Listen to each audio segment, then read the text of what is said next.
It's time for a healthy dose of According to the Castles. And now, please welcome your hosts, Amy and Trey Castles. Hey everyone, it's Amy Castles. Making jokes already. Well, y'all are swinging. I'm sitting in between Bonnie and Trey, and they're both swinging. We're just swingers in chairs. Yeah, there you go. In chairs. Clarify that. Yep. Yes. I have Dr. Bonnie Hubert here. I love the way that sounds, by the way. Dr. Bonnie Hubert. Thank you. Very sophisticated. Thank you. Congratulations on finishing your doctorates. That's been a little bit, but That's crazy, by I'm the way. sitting here looking in my hands, and I'm looking at her bio, and I knew Bonnie went to school and got her doctorates, but I didn't know that you also held on to 2 master's degrees and a bachelor's degree and so many other things that you've done in your life that I know that you've done personally. She's a wife, she's a mother, she's the CEO of Dr. Bonnie Hubert Coaching, and you host a very successful Facebook group called High Drive Moms, where you guide and support high drive women to see and reach their potential. So Yes. Thank you so much for having me. I'm so excited to tell you all about it. So I'm here, we have Bonnie here today because Bonnie is about to release her book, Every Woman Needs a Maid. And that is actually a very true statement. But let's dig into this whole premise of the book, because it's not just about maid. It's not just about a maid service. That's right. That's right. The beginning of the book is, you do talk some really great statistics, by the way. But the meat of your book we'll get into. So what was your inspiration for writing this book? My inspiration was all of the women that I have talked to for the last 15 years, whether it was a parking lot counseling session or a one-on-one, a group coaching, or just hundreds of women that I've talked to over the years. And I seem to have many of the same conversations. And what is that? And so the conversation is like, I'm a hot mess. Uh-huh. Like I am so overloaded. I feel like I'm running in circles and life is chaos, and I don't know how to come to a place where I just love my life and I'm content. Yeah. And can you help me? Us women, especially. Can Trey's you do a raising men's his course? hand. Yeah. He's over here raising his hand. It's true. You know, I mean, just being, of course, I talk to more women than men, right? But in our world today, everything that's thrown at us, the immediacy of everything, the no downtime, like you're right, it's genderless. We all face this stuff. Well, we live in a day and age and in a place that's very uppity. We've got a lot going on, a lot of competition, a lot of striving for yourself, for your kids to do better, to be a better person, to accomplish. The other day that said that the Joneses can't even keep up with the Joneses. It's true. Ooh, that's good. We have dreams, we have goals, we have responsibilities, we have purposes, passions, and it's all in a big old dump bucket of mess. And so here you've seen the story and heard the story so many times throughout. How many years have you been coaching and counseling? So 25. Yeah. 25 total. Wow. Counseling. I've counseled a lot of different groups of people, youth, adults, couples, and then for the last 5 years it's been primarily women. Yeah. So can you explain what the work-life conflict is that 72% of women face? Because this was a huge part of just the very first chapter. I really liked your first chapter because you really exposed a lot of the issues and offered a really great solution. And then the rest of the book, which we'll get through, you carry everyone through, which is very similar to the coaching that you've done with me. Very, very close. And by the way, Bonnie was my life coach and is why we are here today, is because of Bonnie she helped me. Thank you, but not thank you. She helped me take that whole dump bucket of everything that I had. You remember that day that I came to you with all my goals and it was like 10,000 sticky notes? We were calling it the ping pong ball. Yeah. And so this is why we're here. But what is this conflict that you spoke about that women specifically face? Well, let's start off with another statistic. Okay. All right. So 54% of women work outside the home. Okay. Wow. Okay. And of those women, they're spending 40 to 50 hours a week working. Okay. So we start with that statistic. So 40 to 50 hours a week working. Then they're coming back home and doing another 21 to 25 hours of domestic work on top of that. So cooking, cleaning, shopping, just planning, right? And that's another thing that we sometimes fail to acknowledge is the mental load of it. Mental load. Because, you may have a great partner like Trey or like my husband, Skeeter. They do a lot, right? But we're high drive women, so we're doing a lot. And we're High drive, I like that. yeah, high drive, yes. But and you tell me what you think about this, Trey, but the mental load that women carry is significantly higher than what a guy in a heterosexual relationship, right, would have, because it's always, at least my husband's like, hey, what are we doing? When are we doing this? What's the calendar supposed to be like? Like, hey, and it's always the question, which is great. I don't mind that at all. But I don't know. Do you think y'all get off easy, or is it because we demand that? What do you think? Keep the focus She's asking on you who and your runs book the and show. how everything works, but She's asking who runs the show, Trey. no. Listen, I love our dynamic because of the values that we both bring. But there are so many things that I don't ever choose to focus on because she has it, and that stress falls on her, not me, every time. And so there is a huge dynamic there that makes it for the women of the household that have that extra responsibility. They do. Would you want any of that extra responsibility? I mean, I don't. Wow, y'all put. I thought we were talking about your book. I'm just curious. No, it's a good conversation to have. It is a good conversation. I think. I think there's a level of wanting versus needing. If I need to come in and help, I would love to because I'm a servant type person. But do I want it? Heck no. Yes. And so that's just, I guess it's probably just our society, right? It's cultural too. Yeah. It may not be that way in other cultures, but in the U.S. or in our area here, in our little neck of the woods, it's common. Yeah. And so I don't know that there's a statistic out there. I didn't find that statistic about how, like, what percentage in a relationship or whatever, in a household, the mental load is on a woman versus a man. I think that would be a great thing to find out if it exists, or even to study if it doesn't. Yeah. But yeah, so we as women are always thinking, planning, what am I going to buy at the grocery store?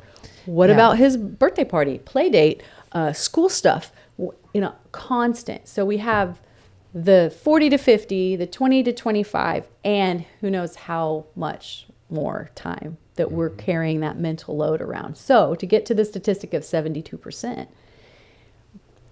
a lot of women, with all that I just said, and even if you're not a working woman outside the home, you're still doing at least 20, the statistic shows 25 to 30 hours of work at home, like in your home with whatever you're doing to make your homework. Right. So you're the CEO of the household. So it's not that far off from a working woman. Probably a lot of the difference is traveling to and from, things like that, that aren't always factored in. But so we think that we have to do it all by ourselves. And we put it on ourselves, for sure. Yes. And then if we can't, right, we think there's something wrong with us. And if you think about it, like, comparison doesn't help. So don't be comparing yourself to the neighbor or the person down the street or your friend. How do you not compare yourself when you're looking at social media and you're seeing, oh, wow, look, this girl has it all together. Oh, my gosh, they're going on another vacation. Well, I think that's a highlight reel of somebody's false reality. You know what? I feel very fortunate. I grew up in a home where both of my parents worked a lot. I'm not saying I'm unfortunate because of that part, but what I'm getting to. Latchkey kid, I was free. We got lots of trouble. But both of my parents worked. My mom worked in Greenspoint. We lived out in Montgomery. My dad worked in Houston. So they recognized from a very young age that they needed to have a maid or a housekeeper, however you want to call it, which you, by the way, you do address the terminology of maid, and what the history is of it, and that it's not a derogatory term actually. But if you want to say housekeeper, maid, whatever, we had one growing up because my parents said it was healthy for their relationship to have someone clean their house. And it was healthy for them, for their mental capacity and their just their emotional health on the weekends, because otherwise they'd be spending the weekends cleaning their house. Now, if you're the type of person that loves to be in your own filth, then you know what? Maybe it doesn't matter. And maybe you're like, it doesn't matter. You're perfectly happy. What you determine as filth and clean. You maybe you don't care about sleeping on sheets that have been there for a month, or 6 weeks. I mean, that's what some people do. Hey, you know what? More power to you. I like a fresh set of clean sheets every single week. I love it. It's a great feeling, but I don't want to do it. That's the thing. I don't want to do it. So my parents have been OCD about keeping a house clean. And so they would have a housekeeper and they invested that, but it wasn't they didn't look at it as an investment or loss. They looked at it as an investment into their marriage, into their family, and into their fun and their freedom, so that on the weekends we could go to church, we'd go drive to Galveston for the day, spend the day Saturday doing something with the family, stuff like that. Well, it's funny you say that because in the chapter about teammates versus opponents, like, are you teammates or your opponents? There's a bold statement in that chapter that says hiring a maid is cheaper than marriage counseling. Yes, I loved that statement. So it's, it absolutely, you're thinking about that, talking about how, the word maid, right? Maybe some people think that it's a derogatory term. In the book, I talk about the history, like you said. It's been around for 800 years. That word has been around for 800 years. And it describes a profession that millions of women do as a full-time job all throughout the world. And it is not, why can we not say I have a maid when there's Molly maids made to order, or maid, like Mary maids, made for the whatever, made for the win. I don't know. There's like 15 or 20 different national chains that have the word maid in it, but yet we can't say I have a maid.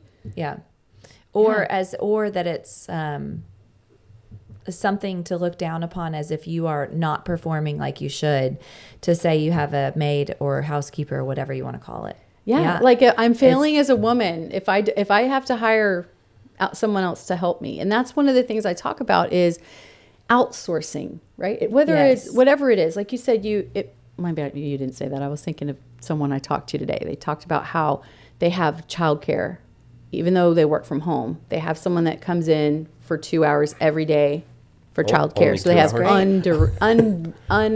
they're valuing their child enough to say, my child deserves one-on-one attention, and I don't want to split the time between my work and my child. And that's looking at it the same way. We value ourselves and our home enough to where we say, hey, my dreams are big enough, my goals are big enough to where cleaning toilets I'm not going to spend my time cleaning toilets if I have these dreams to accomplish. It's just not, you're spending, what could you do? What was it? Did you say an extra 20, 30 hours a month? A week save just by cleaning. By having someone come clean. So, okay, so that's the first part of the book. But that sets someone up, because anybody that comes to you, their biggest thing is, I don't have enough time, right? And then so you're off the bat in the book, and I love this. You're like, here's your hours. Here it is. So, okay, now if somebody already has a housekeeper or maid, if somebody already has a maid, then I guess there's other things to discuss. Like that was our case. We already had stuff. So we already had a maid. So we had to work through different things. But in your book, you move on to managing your time. And I liked that, because you have a unique way. You say, get rid of your to-do list. Okay. So let's talk about that for a minute. So first of all, I want to tell you that, like you mentioned, my Facebook group, High Drive Moms. We have almost 1,400 people in there. Just after women, right? Just after, like, I launched that last November, so it hasn't even been a year. And to me, that's, I mean, if people know about it, we're going to even have more because of the amazing things that are happening in the group. But every single person before they enter, I ask the question, what is your biggest challenge, right? As a woman, and specifically, this is a question they have to ask to enter the group. Yeah, to enter the group. So you got 1,400 answers. Yes, absolutely. Got it. And what's interesting too, like my book, right? Every woman needs a maid. It's not specific to moms. I'm going to just say that right now. Like the book, I specifically did that because I don't think that moms are the only ones that struggle with this thing. But I really wanted to kind of funnel it down to what I'm great at as far as like helping like people like you, Amy, where you're high drive, you have goals and dreams, you're a mom, you're a wife. And how can you blend all those worlds together without being a hot mess, right? Yeah. So you have to change hats a lot of times. Yeah. So I asked them, what is your biggest challenge with time? So I would say that it is 3 things, top 3. But number 1, 90%, time management, not having enough time. Anything that relates to time. The word time is in the answer, 90%. I actually had an intern that was working with me, and I had her do the statistics. It was like 88.9% said that time issues of time. The second was work-family balance, right? Which I don't use the word balance. I use the word blend, because when you think about balance, you think about one being or you want them equal. They're not always going to be equal. There's always going to be one that's blending, more. They So can come at different levels and percentages. exactly. Yeah. I like that. And so the third one is mom guilt. So time management. You're talking about time and the to-do list. So there's more. The throw away your to-do list is actually the last step in this process. Okay. So I actually got this and kind of adapted it a little bit from a coach named Brooke Castillo. And she operates a really big coaching school called the Life Coach School. And so I follow her podcast. I listen to what she says because she's the trainer of coaches, right? And so I listened to one episode that she had about time management, and I heard her talk about this little skill, this little strategy for time management. And so I've just kind of taken it and run with it. But essentially, the skeleton of it is that you, before your week starts, so like Sunday night or Monday morning, this is what you do. You go, okay, I'm going to write down everything I need to do this week. Everything. Like brain dump. Just total dump. She coins the term to-do download. So brain dump, it's all out on a piece of paper. Just whatever's coming up. And then you take that and you go, okay, what needs to be my direct focus? So that's the D word, right? Direct focus. I got to do this. Nobody else can do it. Like, it's mine. I have to. I can't give it to my husband. I can't give it to a kid. Like, I have to do it.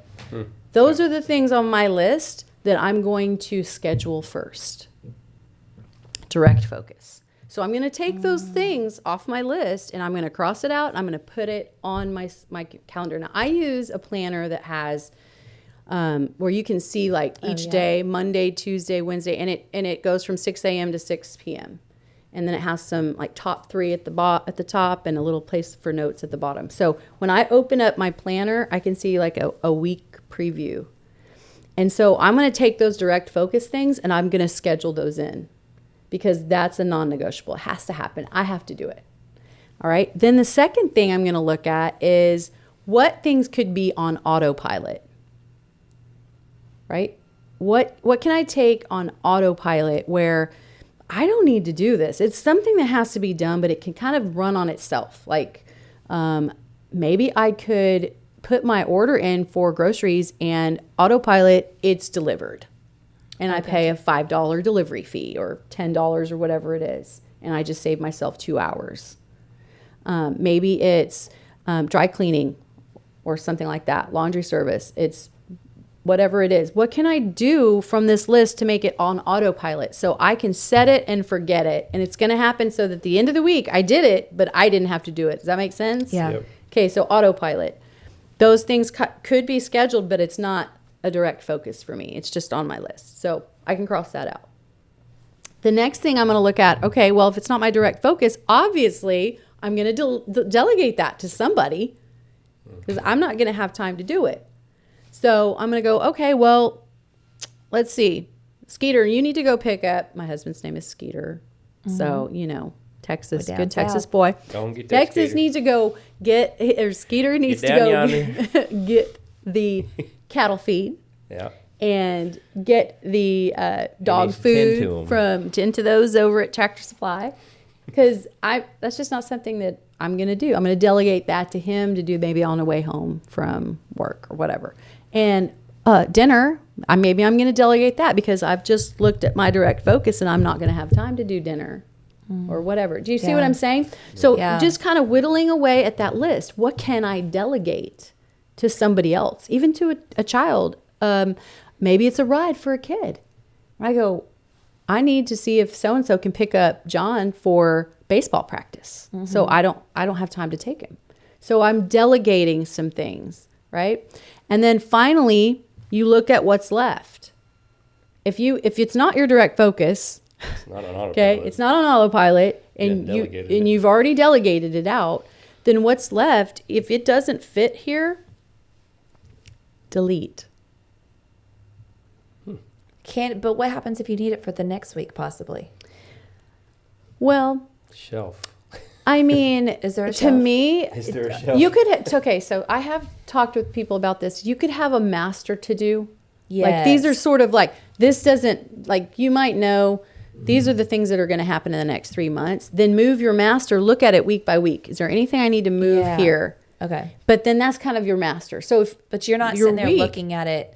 Because No. who wants to wake up every day looking at 10 things? And they're like, screw it, I'm going to lunch with my friend.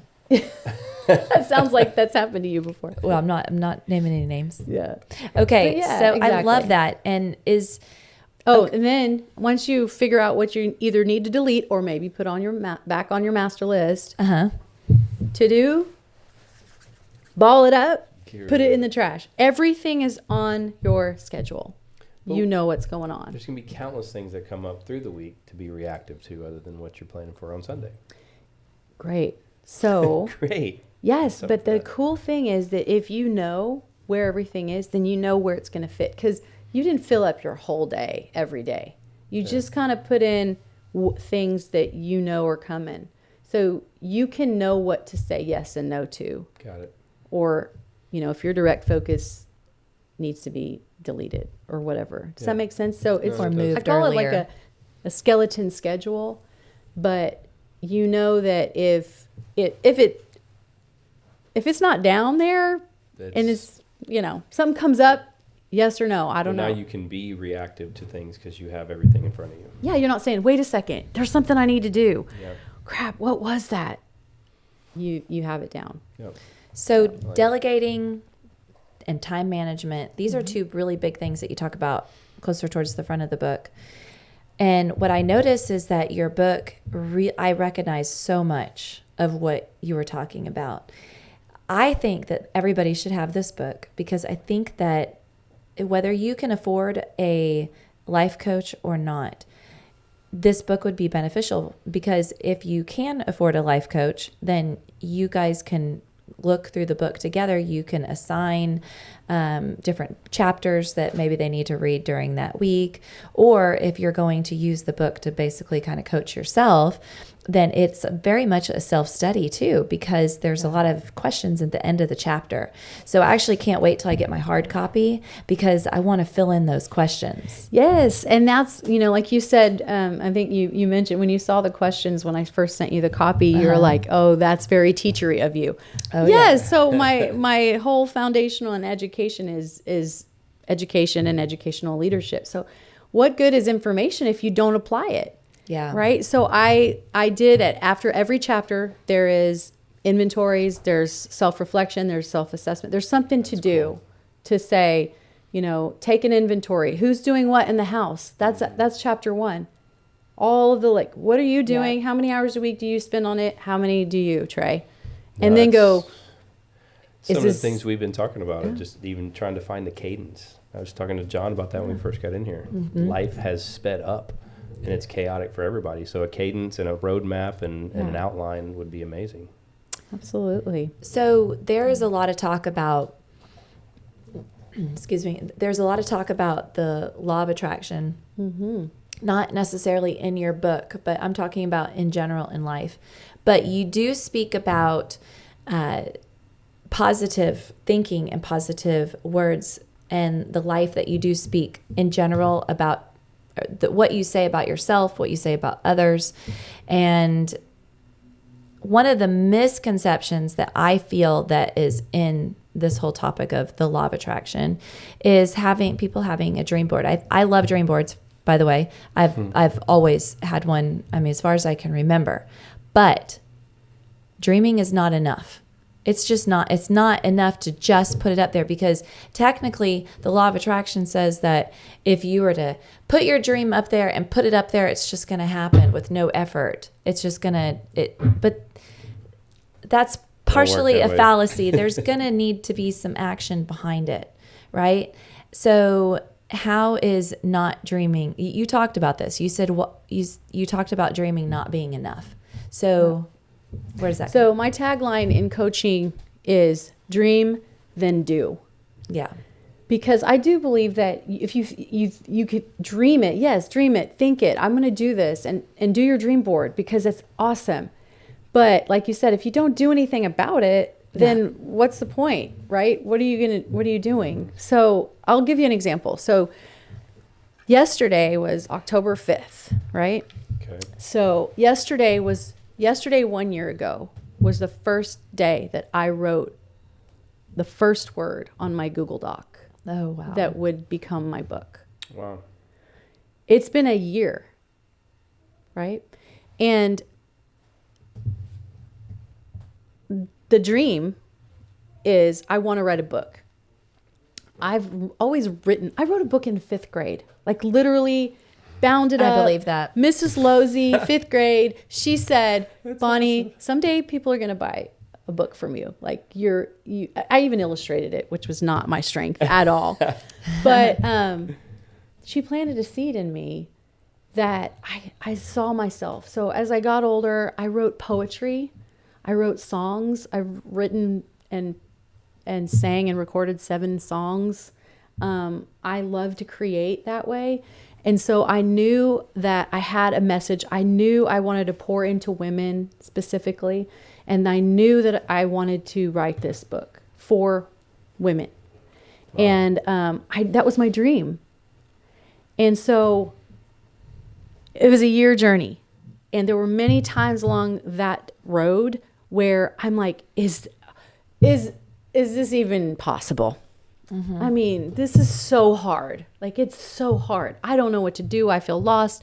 I don't even know if this is the right way to go, but I did it anyway. And I just took the next step because I kept thinking in my mind of this day where I could sit here and talk to you about the book that I wrote. And I also will tell you that yesterday was the day it was published on Amazon. Wow. Yay. Congratulations. Thank you. So it is like, I don't say that to brag. I'm saying it to be completely vulnerable. You should be proud. Because we have to be vulnerable. We have to say, like, I have this that I want to accomplish, but then how am I going to get there? How am I going to do that to make it happen? And some people may have fear. Well, what if it never does? And what if it can't? And what if this is busy? Where does that come from? Where do y'all think that comes from? There was some sort of programming there. I mean, it's the enemy to me. Yeah. I mean, it's just infiltrates the mind. The mind is the most powerful thing, and it's where your thoughts go. If your thoughts go to the negative places and listen to the negative voices, then it takes over. If you feed it.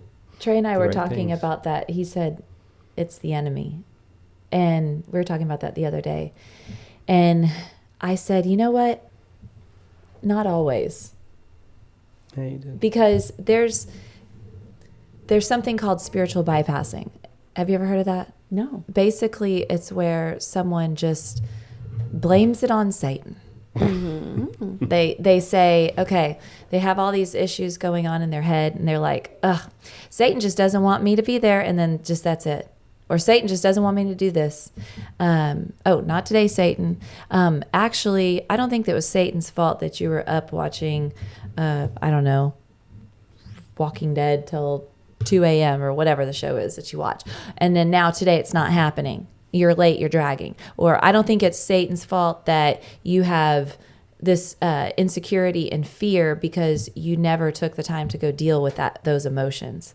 So there's a certain level of, yes, the enemy does get in our mind, and there is that. And maybe that stemmed originally from something. But now it's up to you to deal with it. And Amen. It's up to you to release it and deal with some of those programmings that, where did they come from? Did it come from 5th grade, from the little brat sitting next to you that told you something? Yes. Did it come or from your brother sister? that said, yeah, shut up, and that's bragging. Or yes. you know, Release you're it. just showing off. Release it. You're showing off. There's so many different scenarios. It goes into the mind, and I constantly hear that. I don't know where it came from, because my parents were always like, "You go, girl," but there's something somewhere that's programmed me to think if I talk about myself or anything I'm doing, I'm bragging, or it's bad to do that. And it could have been a jealous best friend. It could have been a clingy boyfriend in high school. It could be anything. Yeah. It could be anything. So those things just get stuck in your head, and you're like, okay, I can't do that thing, or whatever it is. Oh. And so we have to fight through that. And I do talk about that in the book. I talk about what you can do. It's stopping a loop of limiting beliefs. And there's a whole chapter about that, because we limit ourselves with the beliefs that we have, the things that we tell ourselves. And there's a way to get out of that loop. Yeah. So, Awesome. What is your favorite book chapter? Your favorite chapter in the book? oh my gosh. Okay. How many chapters are there? There's 12 chapters. Gosh, this is a hard one. Nobody's ever asked me that question before. Do I have to have a favorite? Or just one I know you should read? I don't know. We gotta stay, if she's what's having this the- hard time, I we gotta think- keep okay, with Well, the the favorite. first thing that comes to your mind. The one that comes to my mind is a chapter about D words. Okay. And then the other one is, why do women do so much? Yeah. That one. Because I think there's reasons why women do all the things they do. Sometimes they're running away from something. Sometimes they're fearful of success. Sometimes they think, oh, well, if I don't give it 100% over here, I have a reason for why it didn't work out. Oh, yeah. Self-sabotage. There's a lot of that underlying stuff where, You didn't even talk about this in your book, but because I know you, Bonnie was crisis intervention specialist for Conroe ISD for years. And if you don't know what that is, she would go in and see the worst of children who would come in most... That's SWAT team for the brain. Well, actually, they weren't the worst of the worst children. They were children in the worst of the worst situations. Well, that's what I mean. The worst of Yeah. the worst situations, abuse, things like that. Crisis. Yeah. Very much crisis. And you saw those children, and then you've also worked with adults. And so you almost have this very big, expansive view of, oh, I know which kid you were, because you've seen it. Or when you Haven't were ever working, thought about that. thinking and visualizing those children, you can almost think, I know which adult they're going to turn out to be. Girl, I have never thought about it that way. That's pretty. I thought of it that way. Makes sense. I could see that. I Yeah. can see where you're going with it. You know, And deep thoughts. That's- Well, Castle. and the funny thing is, like, when I do that's why recognize your things, perspective that's why your perspective is so valuable, and why I want people to really take, it's not just another book. You're a very smart, intelligent woman, but you have experience in variety. Everybody has some The trauma. vastness of it. Everybody has trauma in some sort of way. Well, most people do. That's right. But and everybody's at different degrees, and everybody's dealt with it different. So in some way, shape, or form, you're going to benefit from this book, and I think you'll be blown away when you read through it. And there's so many other things that she didn't even list for her accomplishments in this book. So It's okay. That's I know, but okay. I'm just looking back, and you had 4 children, and one of them which you adopted. Can I say that? Yeah. One of them which you course. adopted You just did. in high school, or you met her. Did you meet her in junior high? No, I met her when she was 14. Yeah. Okay. And then on top of that, I know all the fitness classes you were teaching and learning choreography, and then the work that you did for CASA, court-appointed special advocates, and while working in the school district, while getting master's degree, and being a wife and a mother, and then working towards your doctorates. So I see all those things, and I'm like, holy moly, what is your secret? Because I need to learn it. So we have it. We have We your don't secrets. compare, Amy, okay? Yeah. I'm not comparing. I'm Well, inspired. And that is true That's a good about word. the comparison thing. I don't know what makes my motor go, but it never stops. So that's just who I am. People ask me, how do I do all the things that I do? And I often quote this quote that says, I want to be thoroughly used up when I die. For the more I work, the more I live. And it's sometimes to a fault, but it is important to find those times where you are blending and doing self-care and finding balance. But I can tell you what the secret is. That's why I named it Every Woman Needs a Maid. It's this book. Yes, let's go circle back. It's the outsourcing. Yeah. Like I could tell, and some people will say, I don't have money for that. Just spend 10 minutes with me. I promise you, I will show you how you can not afford to. And men, That's the key. Yeah. if you're in charge of afford doing not the to, yeah. lawn on a Saturday morning, and it would cost you, say, $50 to have your lawn mowed, could you take that time and instead, is your wife worth $50 for you to go take her out for a nature walk, a picnic, or go to coffee? And then you spend time with her. Now you have a date every Saturday morning when you were doing the lawn. That's how you have to start looking at the delegation. And is this other area worth that money? Or if it's something that you're doing during the week and you have opportunity to make $50 an hour, but having a maid is going to cost you $15 an hour, you're still at a surplus. Yeah. So it's looking at things. Well, and some, like I had this one woman, she said, I can't afford that. Like, I get what you're saying, but I can't afford that. I'm like, let's talk. Let's talk. How many times do you go to Starbucks during the month? Her eyes got big. She was like, do I have to answer that? It's like, yeah, seriously. How many times do you go? At least 3 times a week, she said. So what is a cup of coffee cost? $5, Minimal, $6. right? $5 if you don't get food. Yeah. Right? So $5 times 3, that's 15 times 4 is $60, right? Mm-hmm. Did I say that right? 15? Yeah. Okay. Like, whoa, hold up. Math. I know. She was not a math teacher, people. No, it wasn't. No, it was not. But $60, that's just one thing I asked her. Yeah. Can you drink coffee at home for 30 cents a cup? It's not even Starbucks. It's just the cup. I mean, nice. it is. I know. Don't get me started with Starbucks. But hey, do you like to shop? How often do you shop in the month? Oh, yeah. Okay. How do and we just went through 5 questions I asked her, and we uncovered probably $250. Yep. So $250. Do you know how much I spend on my maid charges me $125. I have her twice a month. That's $250 a month. The best 2 days of my entire month.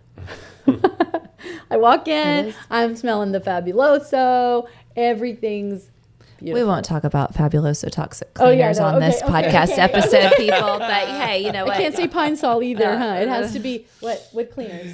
Thieves. Banish her. Thieves. Banish her. I know. Okay, I'm if totally Thieves- messing with you. And if Thieves smells as good as those, I don't really care. The Yeah. point is, it's done, It's the and it clean feels smell. like a beautiful, like, I don't know, Better Homes and Gardens or something, Exactly. you know, even if there's clutter, like, you know, they just pile things up if they that's don't the know what to do worst. with them, but I don't care. It's a clean mess. Yes. Stick it in the laundry It basket. smells I'll go put good. it all away. But not only that, so I have a friend named Lila Taylor. She is the laundry fairy. Oh yeah. Have you heard me talk yeah. about the laundry fairy? She's in the Houston area, but maid service. Like how many hours do you spend doing laundry, and how it's not that expensive. If I'm looking on a budget, right? If I'm trying to find how do I do it, it's just priorities. It is. That's all it is. And You that's can the dig it same up. thing with money too. It's the same Yeah. thing. I learned quite a few years ago, I guess starting back in 2014, maybe 2012, to never say, I can't afford that, or I don't have the money. You do. You choose not to. Change the words, change the verbiage, because it makes a big difference. Yeah. Because the reality is that you do have the money if you chose to, but you choose to be responsible and pay the bills with the money. So it really is a choice. And if you start using, I choose not to spend the money on that right now. Okay. Well, you're empowering yourself. Yeah. So change your verbiage too. So, And- and and you talk basically, about that. I'm just saying every woman needs a maid, but y'all, it's more than that. It's more than just you need a maid. It's really, how are you taking care of yourself so that you are content and happy instead of a hot mess? How can you create time in your life for what you want to do? If you want it to be an afternoon with Trey hiking in the Jones State Forest, or taking your kids somewhere, or just reading a book, or if you want it to be time where you're grinding and you're making money, like you have a side gig and you want to take that to the next level, like whatever that is, you can make it happen. And it's about living your best life. So what do you need to do to live your best life? Have a system for time, right? And organization, which it's not time management. That's one of the titles of my chapter. It's not time management. It's self-management. Yeah. Or I think it's self-management, not time management. Is the title of the Yeah, because you're not managing time. You're You managing can't yourself. manage time. No. Time is Time abstract. doesn't Yeah. change. No. Good point. Can't I manage like it, something Bonnie. that's not So it's manageable. self-management. But anyway, I think that there's a lot to be found there, and I hope that it serves women in a way that helps them to love on themselves and to understand their worth, and to increase the love between partners. I have a chapter about that. It's called Teammates or Opponents, and it is all about connecting with the person you live with, your partner, to see what the roles are, like who's doing what and how can we make it better? How can we make our relationship better? Talk about communicating, things like that. I love it. So That's exciting. Yeah. Well, congratulations. thank you. I mean, Thank you so literally much. a year to the date. That's an A year amazing to the date. accomplishment. It's awesome. Thank you so much for coming on, and congratulations. And also, your audiobook is being uploaded as well. Yes, today. So where can we find your book?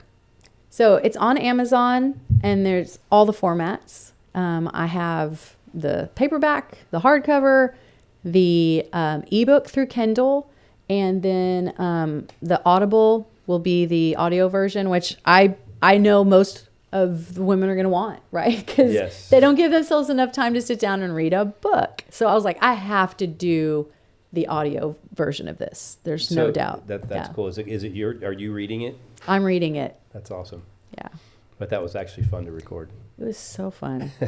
I'm like, who can tell these stories better? Oh yeah, I have a lot of stories in And then there. you know the inflection. and and you where have an want it, excellent and- voice, and so Thank your you. voice is going to be phenomenal. I just know it.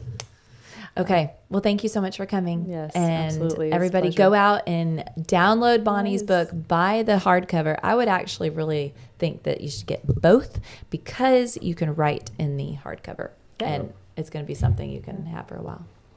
Absolutely. Thanks so much. See you Bye. later.